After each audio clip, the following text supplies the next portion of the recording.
Hey everyone, this is Renee on the Go Within channel, helping you to go within yourself to find your own answers. That's the thing about shooting, is sometimes I just totally trip over my words and forget what I'm going to say. Glad to be at the duck pond. The sun is going down, so I think I have a few more minutes of light to shoot this. I hope that the title of this video caught your attention. And I don't mean this in the literal sense. Blame me for everything, or place your blame all on someone. All of it. Hear me out. I'll tell you what I mean. So, I'm going to start off by giving you kind of a fictitious or an example, and then I'm going to expand on that. Okay, so have you ever said to someone, or maybe had someone say to you, you are causing my high blood pressure, or you are causing my stomach ulcer, or you are causing my headache. You're causing me to break out in this itchy rash because I'm so stressed out by what you're saying and doing. It's your fault. So I have heard things like this before, and I once gave a smart remark, kind of like, well, if that's the case, then I can also maybe take away a cold, or I can make your allergies go away, and I can even make a whole bunch of money fall into your lap. There is the metaphor I want to get into. Of course, I cannot do that or the other. I can't make the sky rain with money, nor can I make someone have high blood pressure. The point I'm trying to make here is that we often blame someone who hurt us, whether it was a parent who did a lot of damage, or maybe an ex-spouse, maybe one of our children, friend, coworker, family member, anyone. We often will blame them for the damage that they did.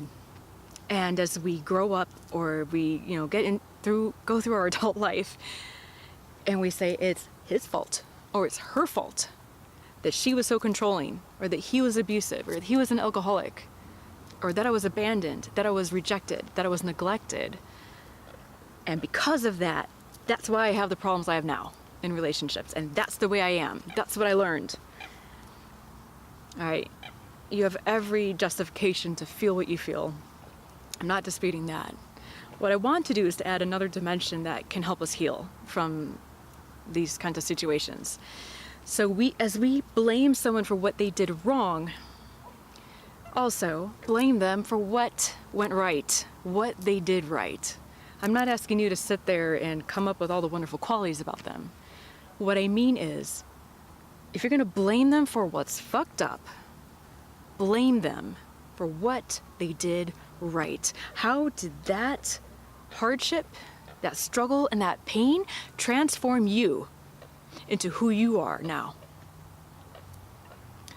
And add that to the equation.